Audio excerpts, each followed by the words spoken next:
Astaghfirullah. Alihi wa sahbihi wa mawalah wa la hawla wa la quwata illa billahi wa ba'du. Alhamdulillah, segala puja dan puji hanya milik Allah subhanahu wa ta'ala. Salawat dan juga salam kita hadiahkan kepada Rasul kita Nabi besar Muhammad sallallahu alaihi wa ala alihi wasallam.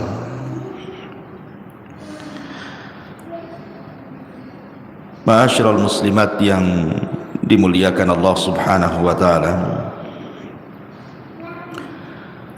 alhamdulillah di pagi menjelang siang ini kembali kita bisa duduk untuk bertalabul ilmi, dan pembahasan di pagi menjelang siang ini kita akan membahas tentang beberapa penyesalan manusia di hari yang tidak ada guna penyesalan itu di hadapan Allah subhanahu wa ta'ala.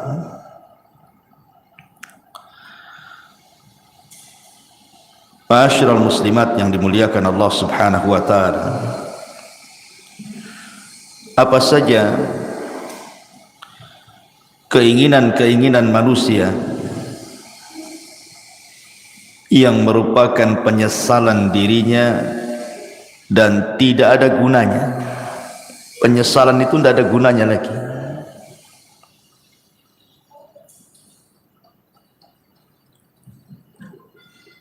Kalau kita lihat di kehidupan kita ini,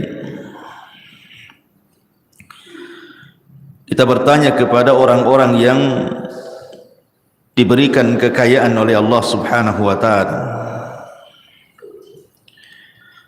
pasti keinginan mereka itu ingin bertambah kaya lagi. Karena biasanya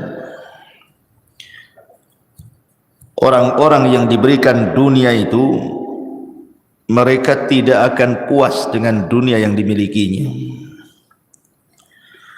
Makanya Anas bin Malik radhiyallahu an mengatakan, menukilkan sabda Nabi sallallahu alaihi wasallam, "Lau anna libni Adam wadiyan min dhahab." Kalau seandainya anak Adam ini memiliki satu lembah semua emas, ahabba ayyakuna lahu wadiyan, pasti dia berkeinginan untuk menambah 2 lembah emas lagi. Walan yamla'a fahu illa turab wa yatubullahu ala man tab. Dan orang ini tidak akan puas mengejar cita-citanya untuk mengumpulkan dunia kecuali tanah yang menimbunnya. Kalau sudah ditimbun tanah, baru tahu, barulah dia menyesal. Ma'asyiral muslimat yang dimuliakan Allah azza wa jalla, setiap manusia itu pasti akan melewati padanya sakaratul maut.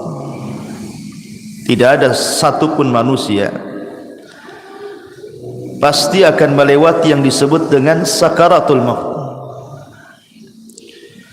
Karena Allah subhanahu wa ta'ala mengatakan, wajaat sakratul maut bil haqq dzalika ma kunta minhu tahid. Dan akan datang sakaratul maut, dan itu sebuah kebenaran. Itulah yang membuat manusia lari padanya. Apabila malaikat maut sudah dekat dengan kita, dan malaikat-malaikat pembantu malaikat maut ikut serta di dalamnya yang disebut dengan rusulul maut, rasul-rasul kematian. Ketika malaikat maut mulai mencabut nyawa kita, maka dimulai dari ujung jari jemari setiap manusia Kemudian ruh itu berjalan sedikit demi sedikit sampai di tenggorokan.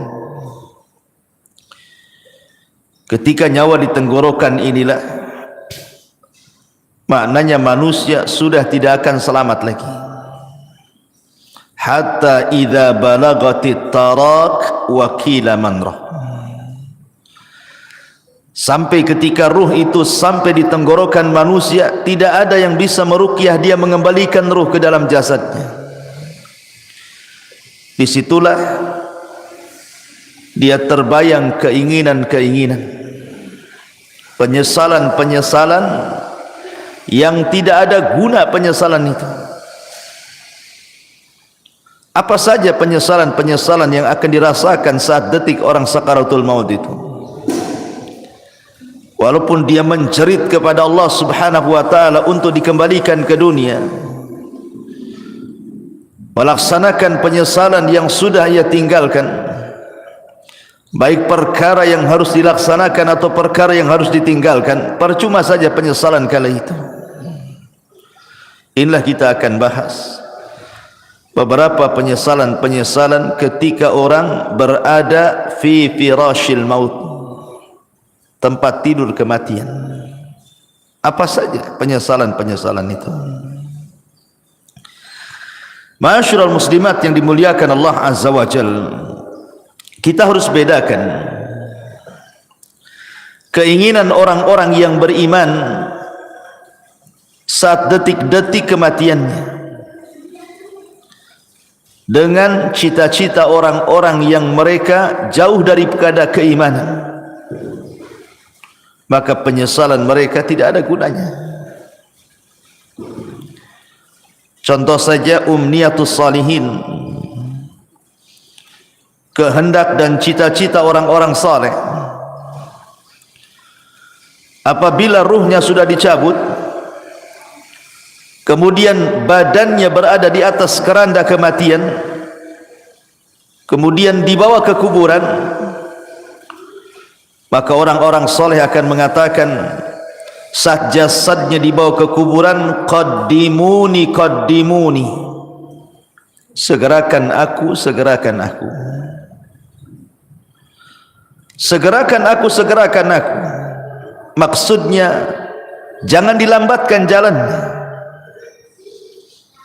supaya cepat dikubur, karena dia tahu di hadapan dia ada nikmat yang luar biasa. Tetapi kalau dia orang fasik, orang jahat, maka dia akan berteriak kepada orang-orang yang membawa jasad dia ke kuburannya dan mengatakan, ya wailaha aina yadhhabuna biha.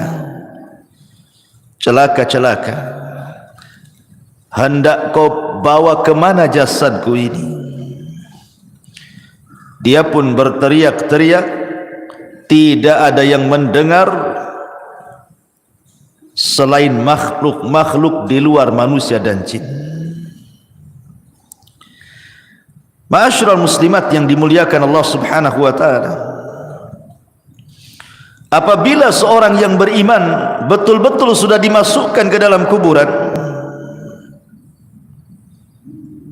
kalau dia meninggal karena mati syahid, maka dia akan meminta kepada Allah Subhanahu wa taala untuk dikembalikan ke dunia. Untuk apa? Untuk berperang kembali dan mati syahid kedua kalinya, dan itu kemuliaan baginya.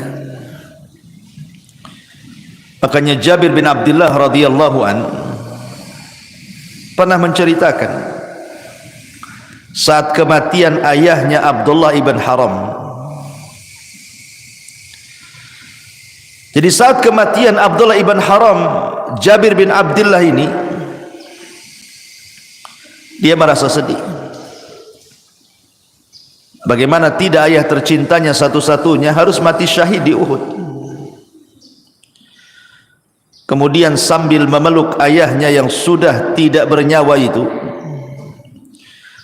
maka Nabi SAW mengatakan, ya Jabir, tabki aw la tabki, wallahi ma kallama Allahu ahadan qat min wara'i hijabin wahiyan abaka fakallamahu kifahan bila turjuman. Jabir, menangis ataupun engkau tidak menangis, sungguh Allah subhanahu wa ta'ala tidak pernah bicara pada siapapun di balik tabirnya secara wahyu kecuali bapakmu. Bapakmu diajak bicara oleh Allah tanpa penerjemah,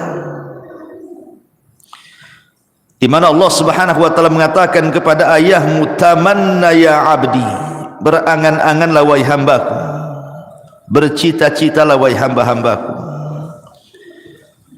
Ya abdi tamanna alayya u'tik, wahai hambaku, mintalah sesuatu kepadaku, aku akan beri. Maka ayahnya Jabir, Abdullah ibn Haram, mengatakan, ya Rabb, ya Rabb, tuhyini fa'aqtulu fika thaniyatan, hidupkan aku kembali ya Rabb, supaya aku bisa berperang untukmu kedua kali, dan aku bisa mati syahid kedua kalinya. Tapi Allah subhanahu wa ta'ala mengatakan, innahu qad sabaqa minni annahum ilaiha la yarji'un. Tidak mungkin wahai Abdullah, orang yang sudah mati itu hidup lagi. Kemudian Abdullah ibn Haram mengatakan, kalau begitu sampaikan kepada orang-orang yang masih hidup akan posisiku di hadapan. Maka Allah subhanahu wa ta'ala turunkan ayat, wala tahsabannal ladzina qutilu fi sabilillahi amwatan bal ahya inda rabbihim yurzaqun. Jangan kau sangka orang-orang yang mereka mati di jalan Allah, terbunuh dalam jihad, mereka mati. Tidak, mereka hidup. Mereka diberikan rizki di hadapan Allah subhanahu wa ta'ala. Inilah cita-cita orang-orang yang beriman. Walaupun cita-cita ini mustahil dilakukan, mustahil terkabulkan, tapi cita-cita mereka mulia, ingin hidup kembali, ingin berperang karena Allah, dan ingin mati syahid kedua kalinya. Begitulah umniyatus salihin, angan-angan orang-orang yang saleh. Makanya dalam surah Yasin ada satu kisah yang disebut dengan Habibun Najjar. Dalam surah Yasin itu ada kisah yang disebut dengan kisah Habibu An-Najjar. Bagaimana kisahnya Habibun Najjar itu?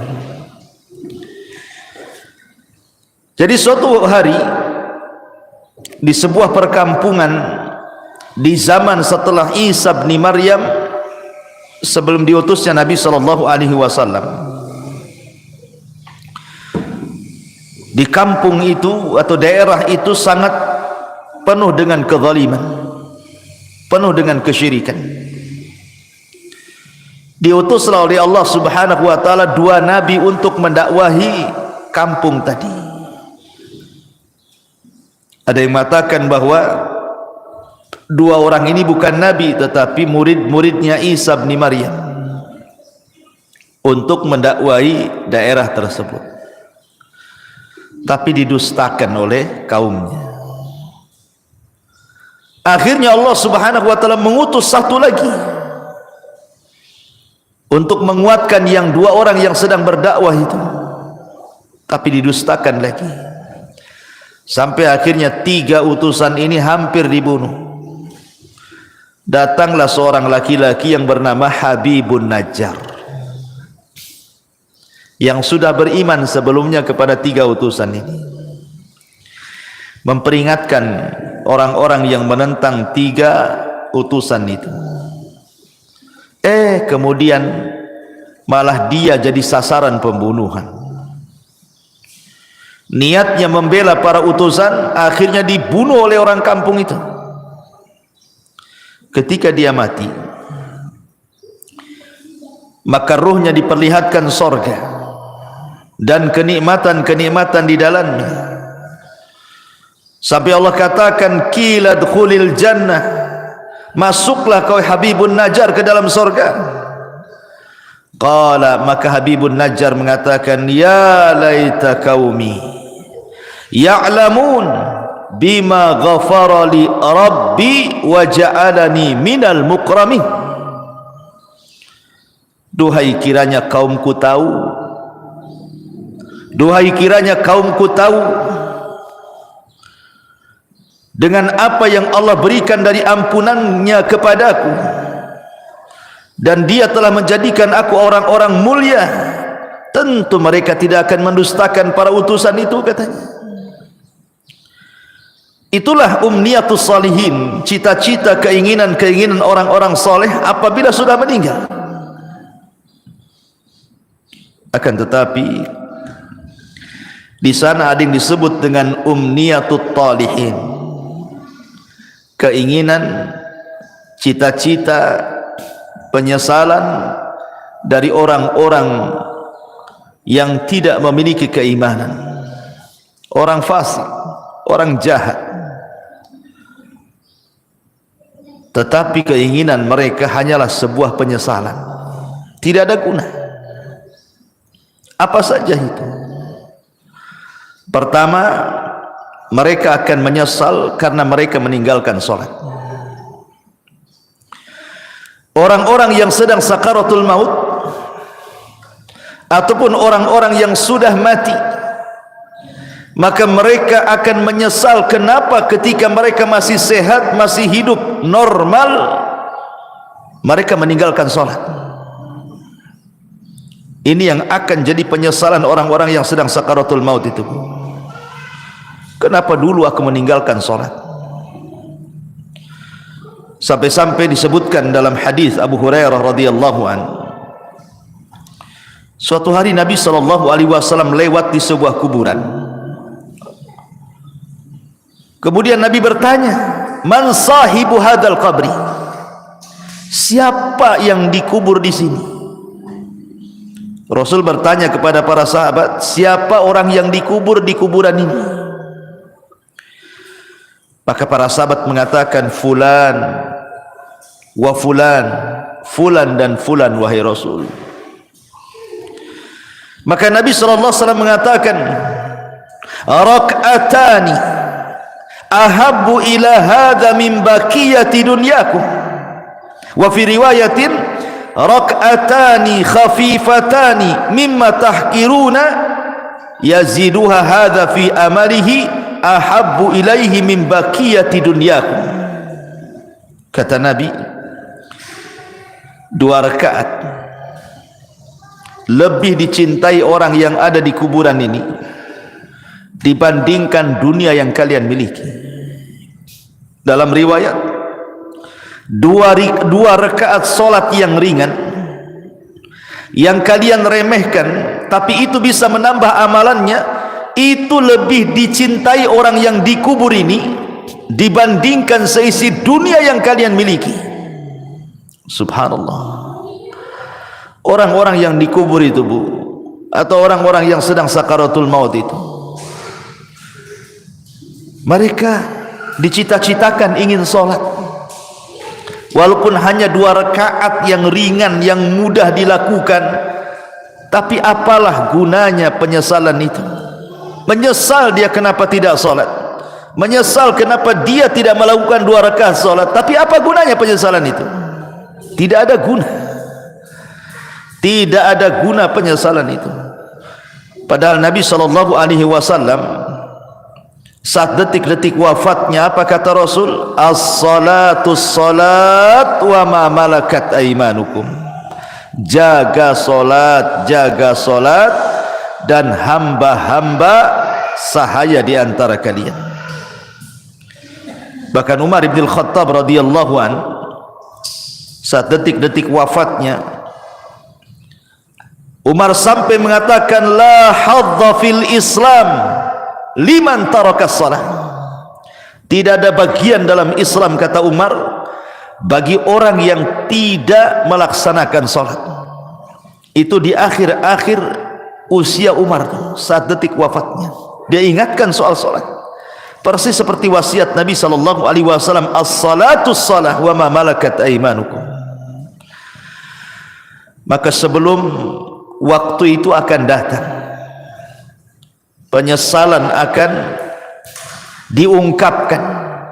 Tapi apalah gunanya penyesalan itu di hadapan Allah? Maka dari sekarang jangan pernah tinggalkan salat, karena ini adalah penyesalan orang-orang sakaratul maut nanti. Tapi heran hari ini kan, Masya Allah ya, orang yang meremehkan salat itu kayaknya biasa-biasa saja, kayak nggak berdosa saja orang tak salat tuh, kayak nyantai gitu deh Bu ya. Kalau kita tanya sama orang yang tidak sholat tuh, kenapa kok tak sholat, katanya, nanti katanya, kalau sudah dapat hidayah, katanya. Ngomongnya enak saja kayak gitu juga. Bukankah engkau seorang muslim, kenapa kau tidak sholat, katanya. Entah kenapa saya malah sholat, katanya. Kayaknya bukan beban bagi dia gitu ya. Padahal orang yang meninggalkan sholat itu bisa kafir tuh. Kata Nabi sallallahu alaihi wasallam, al-ahdu bainana wa bainakumus salat faman tarakaha faqad kafar. Perbedaan kita loh dengan orang kafir itu salat. Kalau dia meninggalkan salat berarti apa bedanya dengan kafir? Makanya Rasul mengatakan faman tarakaha faqad kafar. Siapa yang meninggalkan bisa kufur dia. Maka Bu, nasihati kalau ada keluarga yang tidak salat, ajarkan salat. Suruh mereka sholat. Jangan sampai datang waktu di mana dia ingin sholat, tapi keinginannya hanya menjadi penyesalan bagi dia karena tidak ada guna. Nyawa sudah di tenggorokan itu sudah nggak ada guna lagi taubat. Innallaha yaqbalu taubata abdin ma lam yugharghir. Sungguhnya Allah subhanahu wa ta'ala itu hanya menerima taubatnya seorang hamba sebelum nyawa di kerongkongan. Ini yang pertama. Penyesalan yang kedua, as-sadaqah, sedekah. Allah subhanahu wa ta'ala mengatakan dalam surah Al-Munafikun ayat 100, ayat 10 sampai 11, wa anfiqu mimma razaqnakum min qabli an ya'tiya ahadakumul maut fayaqula rabbi laula akhartani ila ajalin qarib fa asaddaqa wa akum minas salihin walan yuakhirallahu nafsan idza jaa ajaluha wallahu khabirum bima ta'malun. Allah subhanahu wa ta'ala sudah mengingatkan jauh-jauh hari sebelum datang detik-detik kematian itu. Infak, perbanyak sedekah dari rizki yang kami rizkikan kepada kalian sebelum datang satu hari kematian akan menjemput kalian. Dan kalian mengatakan, Rabbi ya Rabb, laula akhartani ila ajalin qarib. Kalaulah engkau hidupkan aku sesaat, kalaulah engkau sembuhkan aku sesaat, apa yang terjadi? Fa asaddaqa wa akum minas salihin. Aku janji aku akan sedekah dan aku akan menjadi orang baik. Tetapi Allah mengatakan walan yuakhirallahu nafsan idza jaa ajaluha. Tidak mungkin Allah mengakhirkan hidupnya kalau sudah datang ajalnya. Tidak mungkin Allah mengakhirkan hidupnya, mengembalikan nyawa yang sudah ditenggorokan dikembalikan kepada badannya kalau sudah ditetapkan hari itu dia harus mati. La yastakhiruna sa'ata wa la yastaqdimun. Kalau kematian itu datang tidak mungkin akhirkan, tidak mungkin dimajukan pas waktunya. Disitulah penyesalan datang. Ketika nyawa ditenggorokan, mulailah dia terpikir, teringat dengan harta yang selama ini dikumpul-kumpulkannya. Harta itu bukan harta kita Bu, harta itu harta Allah. Harta itu datang bukan karena kecerdasan kita. Harta itu datang bukan karena jerih payah kerja keras kita, bukan pula karena jabatan-jabatan kita. Tidak, semua harta itu datang dari Allah.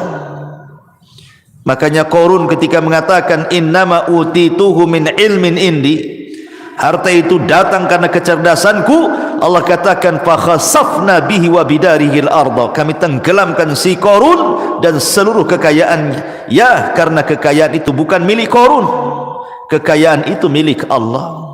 Semua kekayaan itu milik Allah, tidak ada secuil pun milik kita. Allah hanya minta sedikit dari harta kita itu. Allah tidak minta banyak seperti zakat. Allah hanya minta 2,5% dari 85 gram emas itu. Tidak banyak. Apalagi itu harta bukan harta kita, harta Allah. Tetapi karena manusia zuyyina linnasi minasyahwat, dihiasi syahwat-syahwat dunia inilah, akhirnya dia bakhil. Dia baru tahu setelah nyawa di tenggorokan, baru dia sadar, kenapa dulu aku tidak sedekah?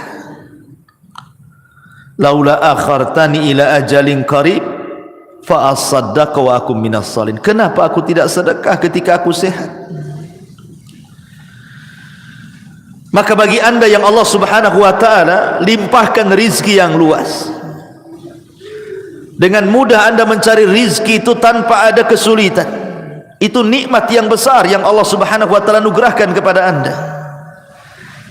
Banyak-banyaklah sedekah, karena Rasul yang mengatakan maluka ma akalta fa afnaita wa ma labista fa ablaita wa ma tasaddaqta fa abqaita. Hartamu, kata Rasul, yang kau makan pasti habis, yang kau pakai pasti usang, yang kau sedekahkan itulah yang bermanfaat untuk kematian. Karena apabila seseorang meninggal dunia, Bu, nyawa sudah dicabut oleh Allah, yang pertama terpisah dari badan ibu itu adalah harta. Yang pertama terpisah dari badan ibu adalah harta. Pertama orang mati ini dicabut nyawanya, yang pertama berpisah hartanya. Tidak ada hubung kait dia dengan harta lagi. Bahkan sekaya apapun orang yang meninggal itu, tetap saja sama keluarganya dibelikan kain kafan yang harganya murah. Bukan karena dia orang kaya kafannya mahal, tidak, kafannya pun tetap itu juga yang sangat murah, tidak berharga tuh. Karena pertama kali dia meninggal, yang terpisah dari hidup dia itulah hartanya dulu. Baru kemudian dibawa di atas keranda, diiringi dengan keluarganya, kemudian dimasukkan ke liang lahat, kemudian dikubur di situ sama keluarganya, kemudian keluarganya pulang, barulah dia terpisah dengan keluarganya. Tapi yang pertama terpisah dari badannya adalah hartanya. Di saat itulah dia menyesal dan mengatakan laula akhartani ila ajalin qarib fa asaddaqa wa akum minas salihin. Ya Rabb, kalaulah engkau akhirkan kehidupanku sesaat, tidak apa-apa, aku akan sedekahkan tuh harta-hartaku tuh, dan aku akan termasuk orang yang baik. Tetapi apakah umniyatut talihin ini, cita-cita orang-orang yang seperti ini bermanfaat bagi dia? Tidak ada guna.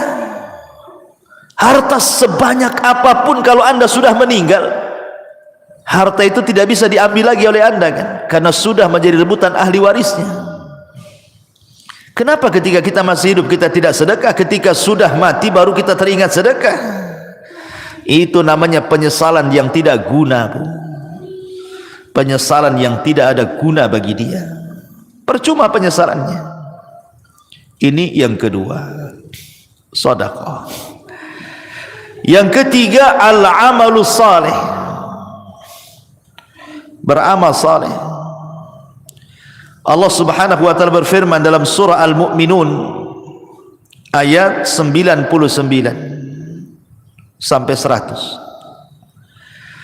Allah mengatakan hatta idza jaa ahadahumul mautu qala rabbirji'uni la'alli a'malu salihan fima tarak kalla innaha kalimatun huwa qailuha wa min waraihim barzakhun ila yaumi yub'atsun hatta idza ja'adahumul maut, apabila kematian datang kepada salah seorang di antara mereka, qala, dia pun mengatakan, rabbirji'uni, ya Allah, kembalikan aku ke dunia walaupun sesaat, la'alli a'malu salihan, agar aku bisa beramal saleh, fima tarak, terhadap apa yang kutinggalkan selama aku masih hidup.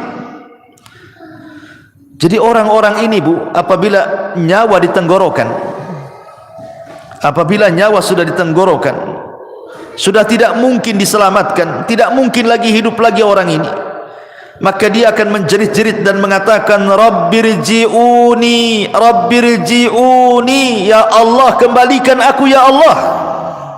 Untuk apa? La'alli a'malu salihan, agar aku bisa beramal saleh, agar aku bisa beramal saleh.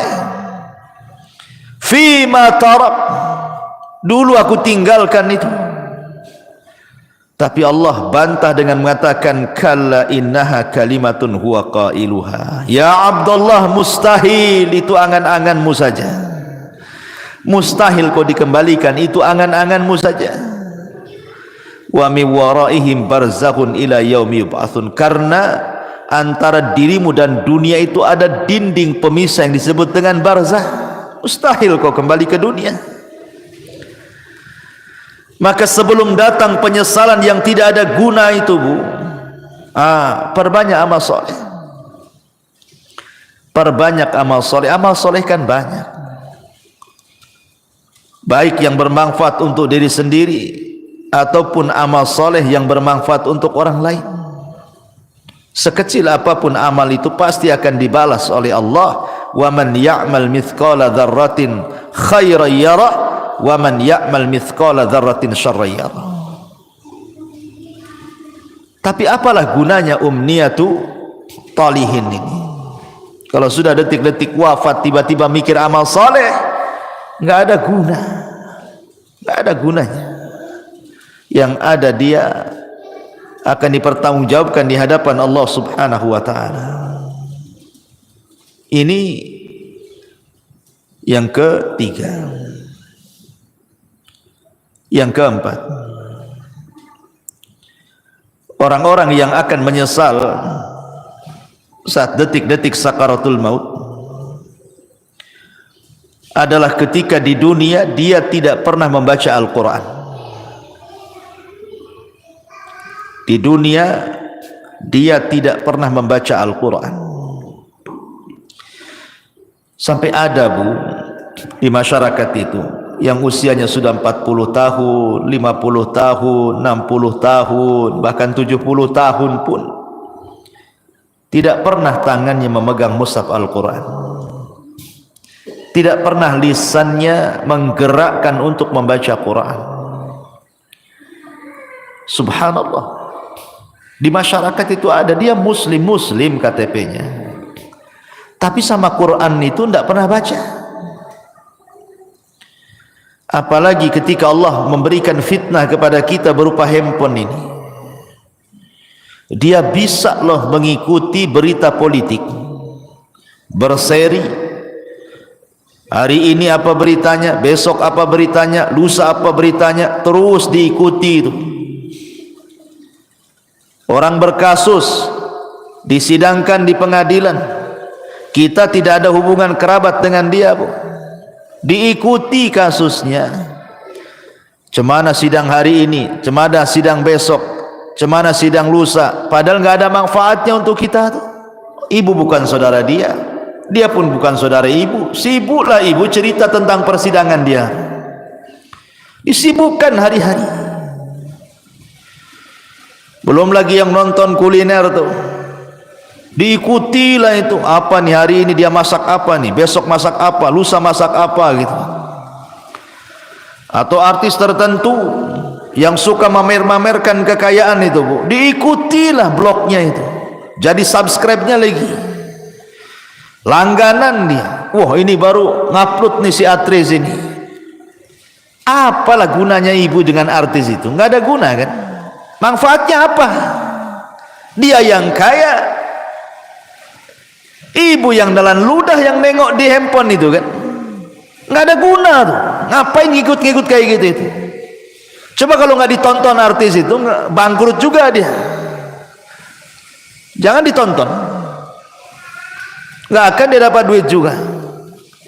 Karena itu sama kan, kalau kita nonton kan habis pulsa kita, itu sama kita ngasih uang sama orang kaya itu. Ibu sudah miskin, artis ini kaya, nonton program dia, uang kita habis di pulsa, dia pula dapat duit. Akalnya di mana coba? Hilang akalnya orang tuh. Hari-hari kok bisa dia ngikutin tuh ya? Padahal yang ditontonkan kepada kita itu tidak ada guna dunia akhirat tuh. Tidak menambah kekayaan kita, ya tidak menambah pahala kita. Yang ditonton dia sedang pamer-pamer rumah, pamer-pamer kendaraan, pamer-pamer jalan-jalan, pamer-pamer anaknya, pamer-pamer istrinya, suaminya. Na'udzubillah, thumma na'udzubillah. Ittaqillah, bertakwa kepada Allah, bertakwa, takut kepada Allah. Masih ada program yang manfaat di handphone itu. Bisa kita dengarkan mengaji, murotal, ustadz-ustadz ceramah. Adalah manfaat itu. Kalaulah tidak manfaat dunia, manfaatlah untuk akhirat. Ya. Sekarang tidak ada alasan orang tidak mengaji itu, karena sekarang handphone sudah di tangan masalahnya, dan aplikasi Quran ada di dalamnya. Kalau dulu orang nenteng-nenteng mushaf itu mungkin malu. Kalau nenteng mushaf kemudian ibu ya sambil ke arisan bawa mushaf gitu ya, mushaf gede itu bukan? Pasti kata orang arisan, ibu ini salah tempat, musola sebelah sana Bu katanya. Lah kok bilang musola sebelah sana katanya? Karena ibu nenteng mushaf, disangkanya mau yasinan. Tapi kalau sekarang ini kan nenteng-nenteng handphone ini nggak ada orang malu. Justru kalau tidak punya handphone malu pula dia. Lalu apa alasan kita nanti di hadapan Allah kalau Allah bertanya, kenapa ibu tak baca Quran? Kemudian ibu jawab bagaimana? Mushafnya di masjid ya Rabb katanya. Mushafnya ketinggalan di rumah. Lah itu mushaf ada di tangan loh sekarang. Karena setiap handphone itu ada aplikasi Quran, tidak ada alasan untuk tidak baca Quran. Dan itu akan ditanya di hadapan Allah Subhanahu wa taala. Wa qala ar-rasul ya rabbi inna qaumi ittakhidhu hadzal qur'ana mahjura. Wa qala ar-rasul, akan berkata Rasul kelak pada hari kiamat di hadapan Allah melaporkan akan umatnya, Rabbi inna qaumi, ya Rabb sesungguhnya kaumku ittakhadhu hadzal qur'ana mahjura. Sepeninggalku mereka sedikit demi sedikit meninggalkan Al-Quran, meninggalkan untuk memegangnya, meninggalkan untuk membacanya, meninggalkan untuk merenungkannya, meninggalkan untuk mempelajari tafsirnya, meninggalkan untuk mengamalkannya, bahkan melanggar isi-isinya. Mahjur. Ini akan datang suatu hari penyesalan, Bu. Ketika detik-detik nyawa di tenggorokan, maka orang akan teringat dengan Al-Quran. Karena salah satu pertanyaan itu juga Quran itu. Wa ma imamu, siapa pimpinanmu itu? Ikut siapa kamu ini? Jawabannya Quran. Jangan sampai detik-detik penyesalan itu datang dan tidak ada guna. Saat ruh sudah di tenggorokan, tiba-tiba kita berpikir dengan Quran, apa gunanya lagi? Anda sudah tidak bisa baca Quran, Anda saja dibacakan Quran. Orang yang detik-detik wafat itu kan sibuk tuh orang-orang baca Quran. Anda saja ditalkinkan tidak bisa ngomong, macam mana mau baca Quran? Apa nunggu kita tidak bisa menyebut kalimat kecuali la ilaha illallah baru terpikir ingin baca Quran? La ilaha illallah. Jangan. Ini akan jadi penyesalan yang tidak ada guna nanti. Dari sekarang kalau ada waktu baca Quran. Baca Quran. Ya. Ma'asyiral muslimat yang dimuliakan Allah Subhanahu wa taala. Kemudian yang berikutnya penyesalan yang akan datang adalah dia akan menyesal kenapa di dunia dia tidak berkawan dengan kawan-kawan yang saleh. Karena di dunia ini kan orang terkadang menghabiskan waktu dengan kawan-kawan yang tidak ada manfaat untuk akhirat.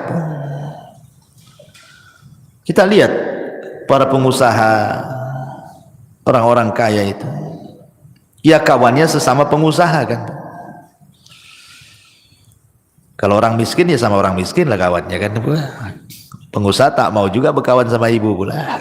Ya. Biasanya kan begitu kan, kawan itu kan seprofesi itu, pamanya olahraga lah kan itu. Kalau pemain bola ya pasti berkawan dengan pemain bola.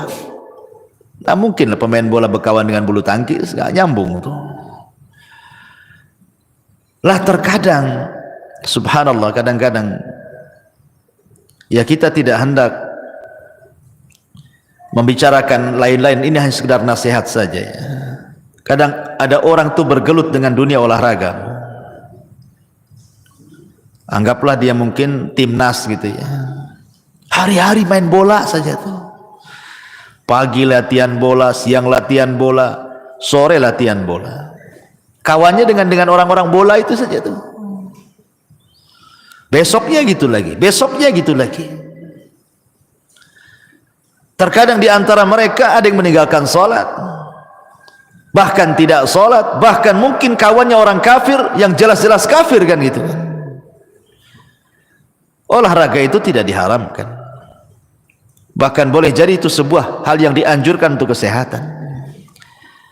Tapi kalau itu menjadi tujuan hidup, 1 hari, 2 hari, 1 bulan, 2 bulan, 1 tahun, 3 tahun, sampai habis waktunya hanya untuk memikirkan bola saja, ini akan jadi penyesalan.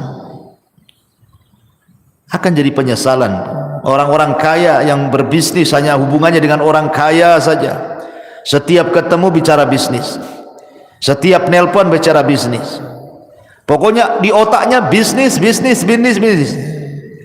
Tidak ada diluangkan waktu untuk ibadah, itu tidak ada. Dari mulai dia muda sampai dia tua, itu aja kawannya.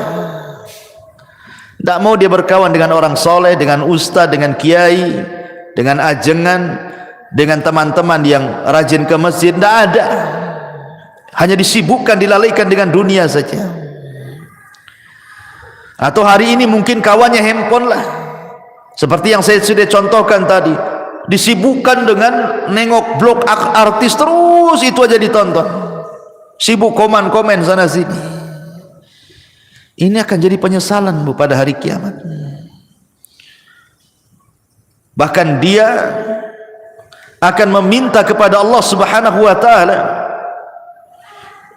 di mana penyesalannya akan dikemukakan di hadapan Allah, sebagaimana Allah katakan dalam surah Al-Furqan 27, wa yauma ya'addu dzalimu ala yadayhi yaqulu ya laitani ittakhadtu ma'ar rasuli sabila ya wailata laitani lam attakhid fulanan khalila.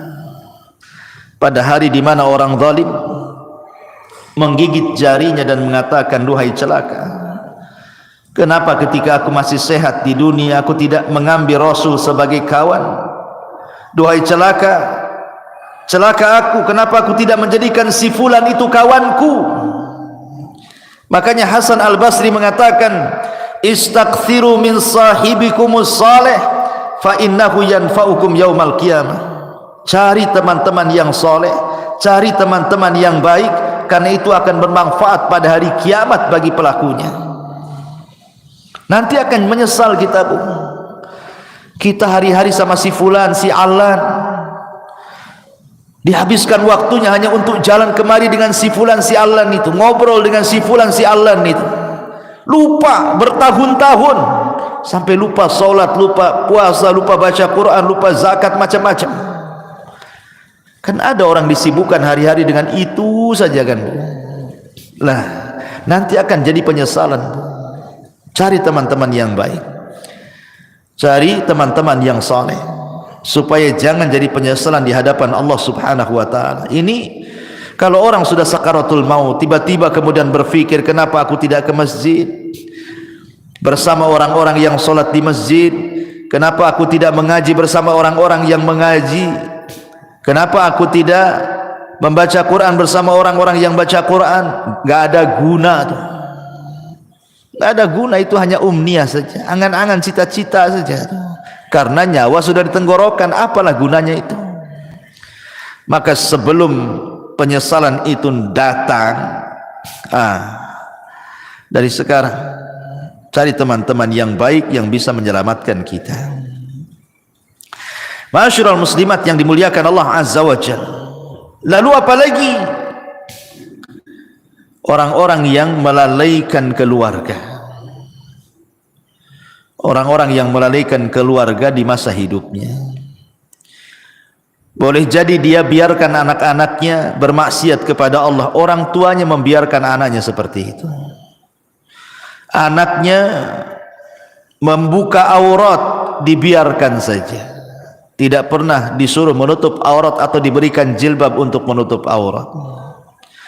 Anaknya hilang, bergaul dengan siapa, tidak pernah ditanya, nak siapa kawanmu itu? Solat tidak, pakai jilbab tidak, macam mana dia agamanya, tidak pernah ditanya. Kalau sudah keluar les, yang penting dia balik, ya kan? Tidak ada kecemburuan, tidak ada kecemburuan kepada keluarga, terutama kepala-kepala rumah tangga. Itu disebut dayus namanya. Dayus itu orang yang dilaknat Allah karena tidak punya kecemburuan kepada keluarganya. Jangan sampai seperti Allah yang Allah katakan, antakula nafsun ya khasrata ala ma farrattu fi jambillah.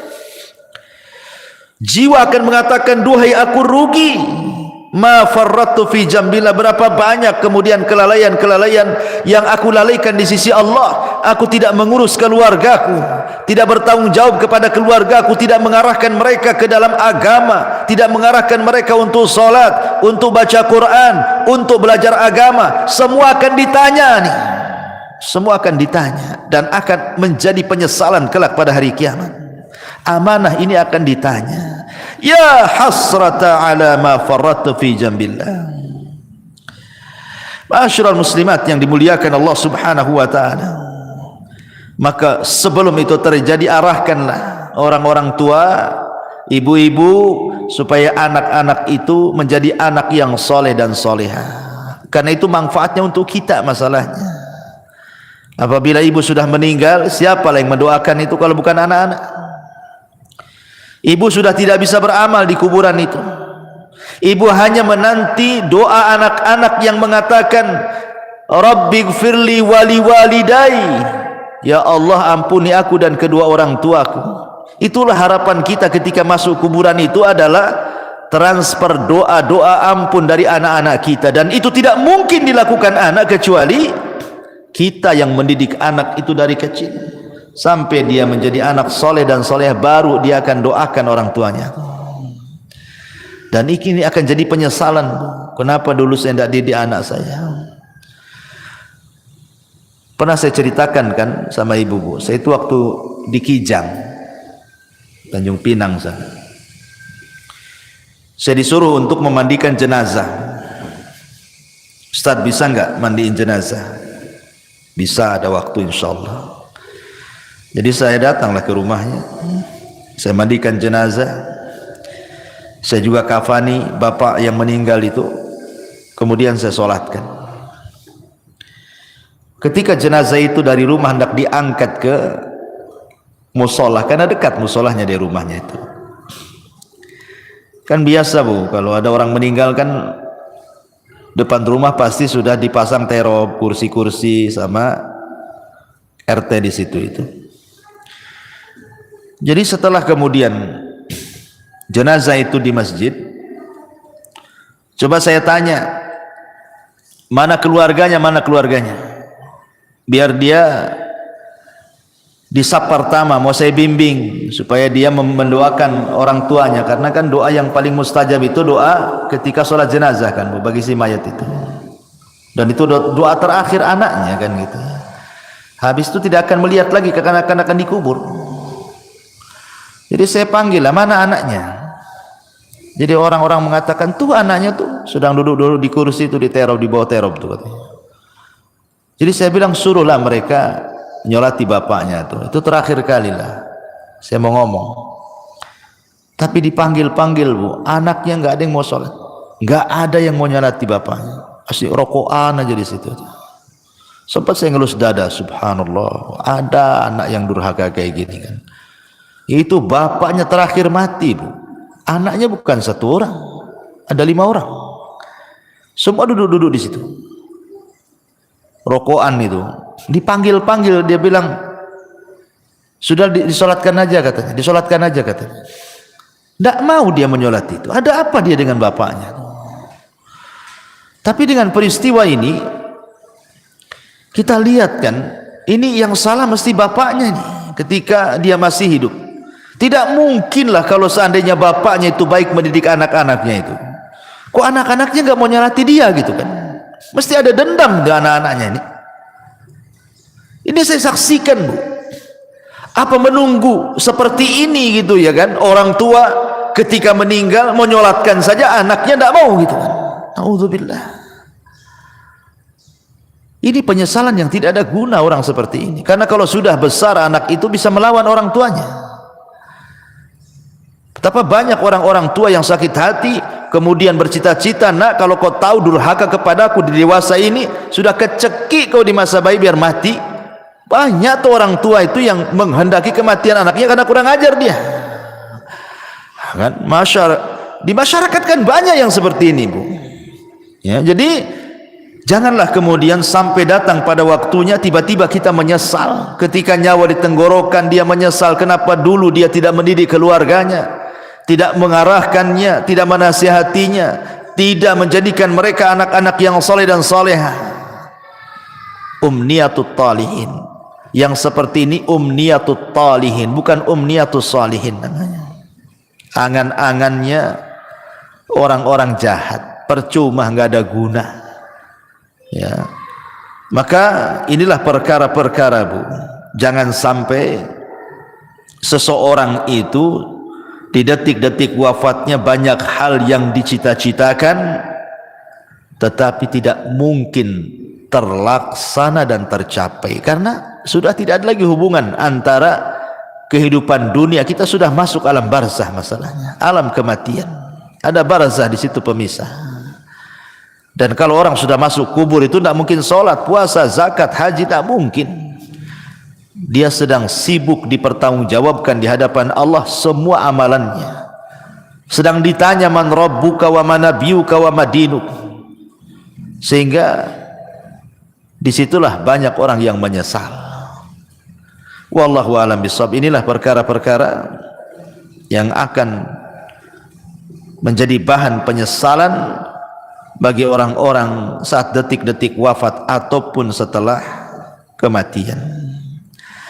Wallahu a'lam. Mudah-mudahan yang sedikit ini ada manfaatnya Bu. Nah, silakan kalau ada yang mau bertanya, tafadhal. Iya. Apa tanggung jawab anak kalau ada orang tua kita yang tidak bisa membaca Quran, karena mereka dia menyuruh anaknya belajar membaca Al-Quran supaya tidak seperti mereka?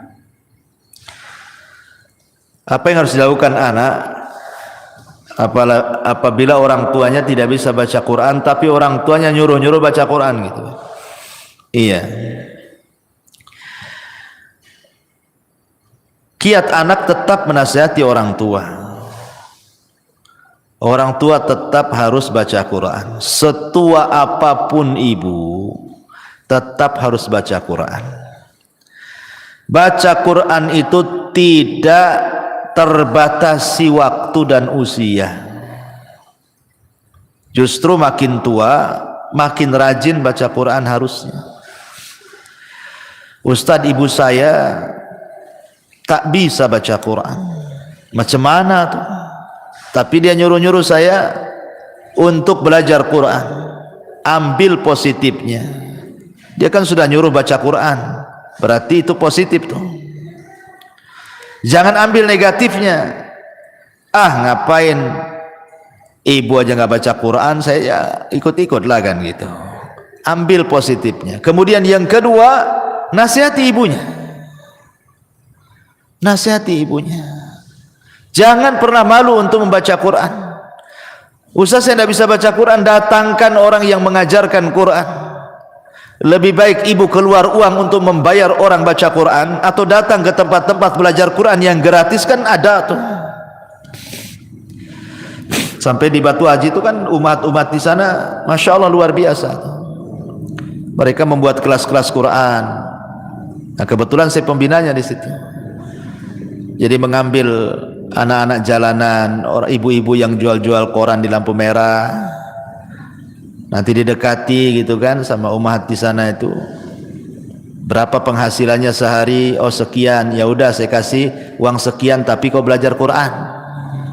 Banyak yang belajar Quran di Batu Haji itu. Coba kalau ibu-ibu di sini kayak di sana kan mantap tuh bukan? Tapi ibu-ibu di sini centang perenang masalahnya. Ngaji saja malas gitu. gitu. Gitu ya. Jadi jangan malu datang, atau kalau punya duit nih cari orang yang bisa mengajarkan Iqra dulu kan itu kan. Sekarang kan masya Allah ya, nikmat Allah itu Allah mudahkan dari segi apa? Banyak penemuan-penemuan, metode-metode yang dulu baca Quran itu jadi momok orang itu. Susah untuk bisa baca Quran. Zaman saya kecil mungkin ibu ngalami lah. Kita kalau belajar Quran itu pakai turutan kan Bu ya kan? Pakai turutan juz amma tuh. Lama 2-3 tahun tuh tidak bisa baca Quran tuh. Masih susah gitu mau nyebut itu ya. Mau tajwidnya apalagi itu susah, nggak lancar itu 2-3 tahun itu. Tapi sekarang lo ada metode ditemukan 24 jam dia bisa mampu untuk mengenal huruf-huruf hijaiyah. Ditemukan metode tuh. Metode 3 hari bisa baca Quran, metode 10 hari bisa baca Quran. Allah mudahkan loh semuanya. Dengan ditemukan metode-metode mudah. Lah sekarang sudah ditemukan metode-metode mudah, kok tidak mau belajar Quran? Dulu orang-orang dulu ketika susah ditemukan metode-metode ini sehingga 2-3 tahun baru lancar itu. Oh, sampai dipecut-pecut sama orang tuanya. Saya masih ingat dulu itu waktu di kampung belajar Quran itu ngantri di depan Pak Ustadz tuh yang ngajar Quran tuh. Kalau ngantuk itu diambil korek api Bu, kemudian dibakar alisnya tuh. Saya masih ingat itu ya, itu zaman dulu tuh. Nanti nih kalau salah beberapa kali Bu direndam di kolam. Di masjid itu di Jawa Barat tuh kan ada kolam tuh. Ini kalau tidak bisa-bisa Bu direndam di kolam tuh, menunjukkan malas anak itu. Tuh orang dulu tuh pendidikannya Quran tuh kayak gitu kan. Sekarang alhamdulillah tidak ada kekerasan lagi. Dan sekarang juga ditemukan metode-metode mudah gitu. Lah kalau sudah ditemukan metode-metode mudah, kok tidak mau belajar Quran, itu aneh. Ustaz, orang tua saya sudah tua kali, tidak mungkin lah belajar Quran. Sakit-sakitan. Ya sudahlah, kalau memang mustahil dia didengarkan Quran sajalah. Dengarkan murotal. Kalau tidak mau belajar Quran, dengarkan Quran. Nah itulah terakhir, apalagi ya. Wallahu a'lam.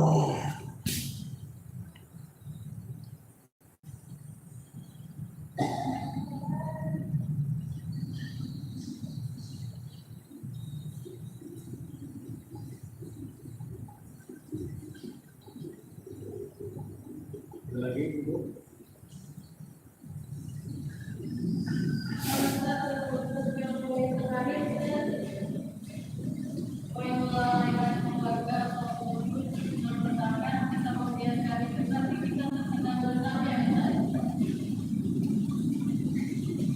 Mana? Gak dengar pertanyaannya. Apa Akhedi? Yang melalaikan keluarga ya.